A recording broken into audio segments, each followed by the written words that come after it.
Freak the Mighty by Rodman Philbrick. Read by Stacy Egan. Chapter 1. The Unvanquished Truth. I never had a brain until Freak came along and let me borrow his for a while. And that's the truth, the whole truth.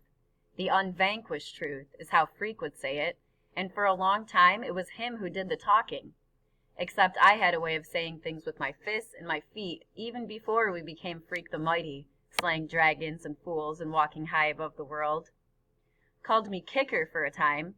This was daycare, the year Graham and Grim took me over, and I had a thing about booting anyone who dared to touch me, because they were always trying to throw a hug on me, like it was a medicine I needed.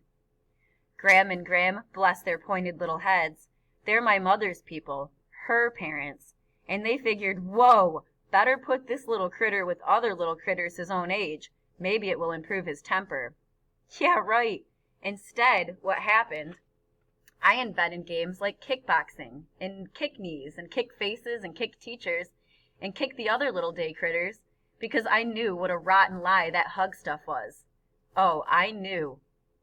That's when I got my first look at Freak, that year of the phony hugs. He didn't look so different back then. We were all of us pretty small, right? But he wasn't in the playroom with us every day. Just now and then he'd show up. Looking sort of fierce is how I remember him. Except later it was Freak himself who taught me that remembering is a great invention of the mind, and if you try hard enough, you can remember anything, whether it really happened or not. So maybe he wasn't really all that fierce in daycare, except I'm pretty sure he did hit a kid with his crutch once, whacked the little brat pretty good, and for some reason little Kicker never got around to kicking little Freak. Maybe it was those crutches kept me from lashing out at him. Man, those crutches were cool. I wanted a pair for myself. And when little Freak showed up one day with these shiny braces strapped to his crooked legs, metal tubes right up to his hips, why, those were even more cool than crutches. I'm Robot Man, little Freak would go, making these weird robot noises as he humped himself around the playground. Rrr, rrr, rrr. Like he had little robot motors inside his legs, going rrr, rrr, rrr. And this look, like, don't mess with me, man. Maybe I got a laser cannon hidden inside these leg braces. Smoke a hole right through you. No question, Freak was hooked on robots even back then. This little guy 2 feet tall, and already he knew what he wanted. Then for a long time I never saw Freak anymore. One day he just never came back to daycare. And the next thing I remember, I'm like in the 3rd grade or something, and I catch a glimpse of this yellow-haired kid scowling at me from one of those cripple vans. Man, they were death ray eyes, and I think, hey, that's him, the robot boy. And it was like, whoa, because I'd forgotten all about him. Daycare was a blank place in my head, and nobody had called me Kicker for a long time. Mad Max, they were calling me, or Max Factor, or this one butthead in LD class called me Maxi Pad, until I persuaded him otherwise. Graham and Grim always called me Maxwell, though, which is supposed to be my real name, and sometimes I hated that worst of all. Maxwell. Ugh. Grim out in the kitchen one night, after supper, whispering to Graham had she noticed how much Maxwell was getting to look like him?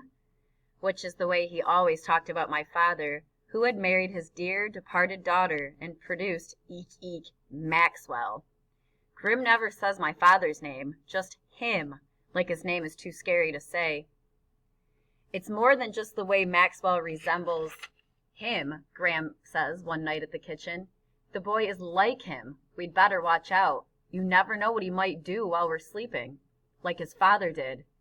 And Graham right away shushes him and says, don't ever say that, because little pictures have big ears, which makes me run to the mirror to see if it is my big ears made me look like him. What a butthead, huh? Well, I was a butthead, because like I said, I never had a brain until Freak moved down the street. The summer before 8th grade, right? That's the summer I grew so fast that Grim said we'd best let the boy go barefoot. He's exploding out of his shoes. That barefoot summer when I fell down a lot, and the weirdo robot boy with his white yellow hair and his weird fierce eyes moved into the duplex down the block with his beautiful brown-haired mom, the fair Guinevere. Only a falling down goon would think that was her real name, right? Like I said. Are you paying attention here? Because you don't even know yet how we got to be Freak the Mighty. which was pretty cool, even if I do say so myself.